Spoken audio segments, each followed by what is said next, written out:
yanditswe na Matayo 7:13. Umutwe w'amagambo uravuga ngo irembo rifunganye. Hari ijambo rivuga ngo munyure mu irembo rifunganye, kuko irembo rigari ari inzira ijyana abantu kurimbuka, ari nini kandi abayinyuramo ni benshi. Ariko irembo rifunganye n'inzira ijya mu bugingo iraruhije, kandi abayinyuramo ni bake. Murongo wa 15. Mwirinde abahanuzi b'ibinyoma bazaho muri basa n'intama, ariko imbere ari amasega aryana. Muzabamenyera ku mbuto zabo. Mbese ari abasoroma imizabibu ku mugenge, cyangwa imbuto z'umutini ku gitovu? Nuko igiti cyiza cyose cyera imbuto nziza, ariko igiti kibi cyera imbuto mbi. Igiti cyiza kibasha kwera imbuto mbi, kandi n'igiti kibi kibasha kwera imbuto nziza. Igiti cyose kitera imbuto nziza kiracibwa kikajugunywa mu muriro. Nuko muzabamenyera ku mbuto zabo. Umuntu wese umbwira ati mwami mwami, si uzinjira mu bwami bwo mu ijuru, keretse ukora ibyo data wo mu ijuru ashaka. Benshi bazambaza kuri uwo munsi bati, mwami mwami, twahanuraga mu izina ryawe, twirukanaga abadayimoni mu izina ryawe, twakoraga ibitangaza byinshi mu izina ryawe. Nibwo nzaberurira nti, sinigeze kubamenya. Nimumve imbere mwankozi z'ibibi bimwe. Amen.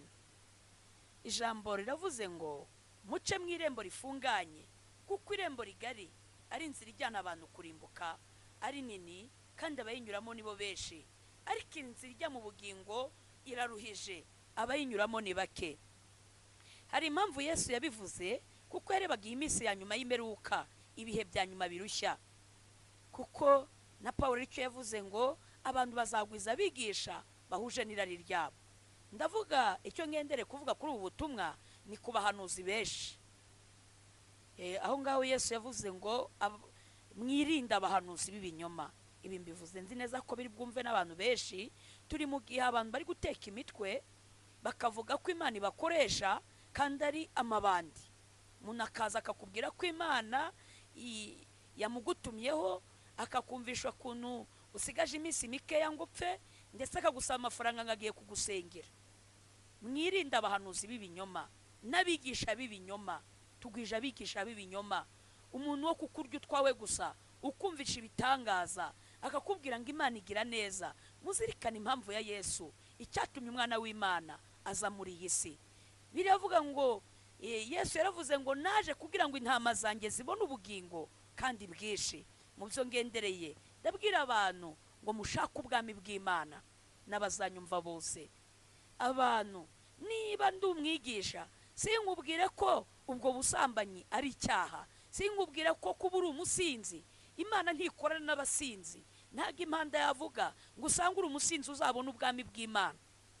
Ikindi nkabona kubwira n'igitsina gore, abakobwa bari kwambara ubusa. Iyi ni imitego yo kubera abagabo ibisitaza. Ntiwaba uri kwambara ubusa ngo uzabone Imana. Ndakubwiza ukuri, iyi nzira iraruhije ijya mu ijuru. Ni inzira isaba kwitwararika nk'umugenzi ujya mu ijuru. Hari ibintu usabwa kureka kandi byari bikubereye byiza. Ukareka kujya mu bapfumu, ukareka kwiba, ukareka kuvanga ibintu. Niba uri umucuruzi ukera kwica umunzani. Ibyo byose, iyi nzira, niba abantu bakubwira yuko Imana igukunda, Imana iguhaye umugisha kandi ugira ibyaha, umuntu agura ufata umunzani yahanawe ibiro 10 agasanga ari 8 yaguze, kukumvisha ko Imana igukunda. Oya, Imana niza ibyo biro wagiye wiba abantu, utwo tugarama uzarimbuka. Urabeshya nawe uzi kuri indyarya, uri umukobwa ukura ibyinyo, warangiza ukavuga Imana, ukaririmba Imana, warangiza akanwa kakuzura Imana, wirirwa urya abagabo b'abandi n'abasore. Nukuri nta bwami bw'Imana uzabona, kuko Imana ntikorana n'abanyabinyoma. Uri umusore wirirwa ubeshya abakobwa, babeshya kuzabatunga. Abo bose wigaragaza ko uri umunyamafaranga. Imana ntikorana n'abiyemera n'abiraririzi. Imana ikorana n'abantu bagira ukuri. Kubw'ibyo iri jambo havuga ngo irembo rifunganye, inzira ijya mu bugingo iraruhije, hari ibintu usabwa kureka, iyi nzira iraruhije.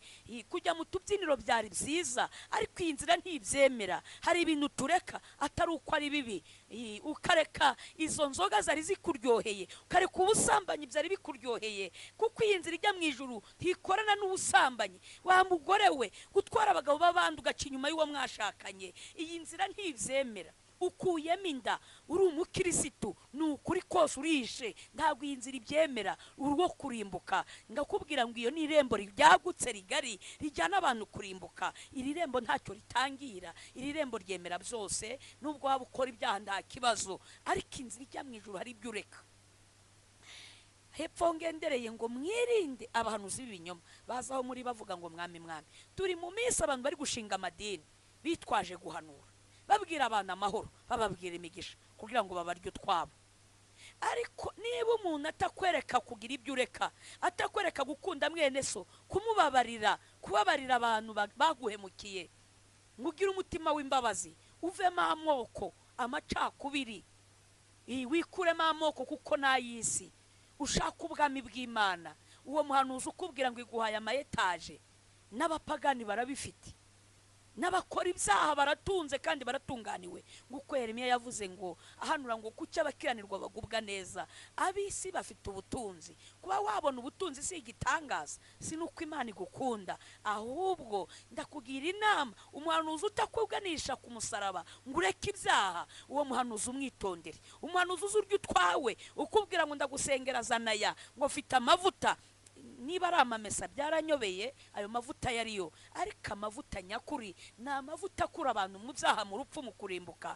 Kandi nkabona no kubwira abantu ngo mwibuke ko isi izashira, isi izarangirana, kuko Bibiliya ivuga kwifuza kwayo hazabaho iminsi iyi si igashonga ikaba umuriro. Kagira inama abantu ngo bahunge umuriro utazima.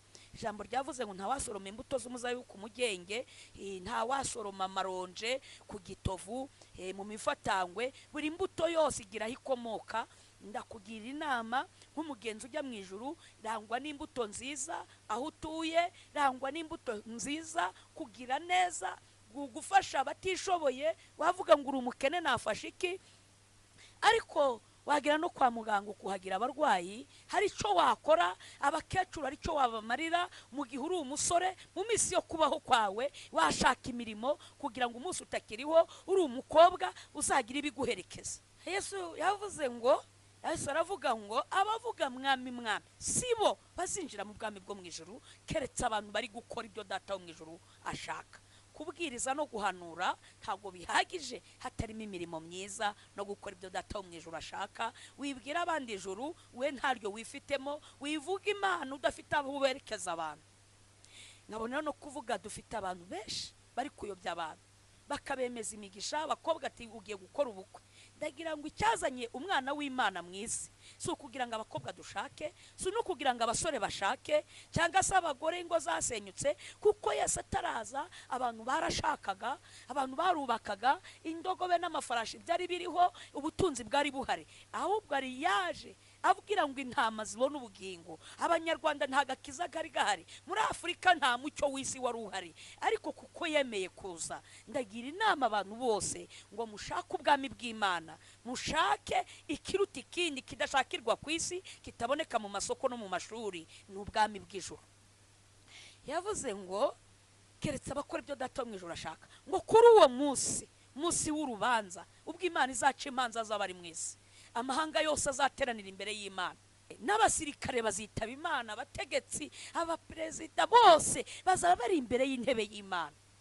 Uko umuntu yayoboye, niba yarubahirije inshingano, uko abayobozi b'amatora, abapadiri bose n'abapapa, ibyubahiro byose bizaba byahagaze, imbaraga z'amasasu zizaba zarangiye, ubwenge buzaba bwahagaze, amafaranga azaba yarangiye, ntawe uzaba ukicyuzuzwa ngo ahanure, ahubwo wese azaba agiye kumva icyo Imana izamubwira. Ariko mu bantu Yesu yavuze kuri uwo munsi azibandaho, abahanuzi, ngo azavuga ngo nimumve imbere nibwo azaberurira. Turi mu gihe Imana itakwerura n'ubwo uhanura ngikubwire ko uzarimbuka, kuko arimo abahanura bakarenga bagasambana, agahanura akajya kunywa inzoga yihishe, agahanura agakora ibizira, Imana yanga urunuka, akabwiriza afite ibindi akenyereyeho, ukaba pasiteri ufite iyindi miziro. Kuri uwo munsi nibwo Imana izakwerurira ikubwiza ukuri ko itigeze ikumenya. Ngo abenshi bazashinga imanza bavuga ngo mwami mwami, nditwahanuye, nditwavuze ubutumwa, nditwakoze ibitangaza. Ngo Yesu azavuga ngo nimumve imbere mwankozi z'ibibi mwe, sinigeze kubamenya. Uru rwandiko nugerayo uzarubasomere, uhaye urwandiko nushikayo uzarubasomere, babwire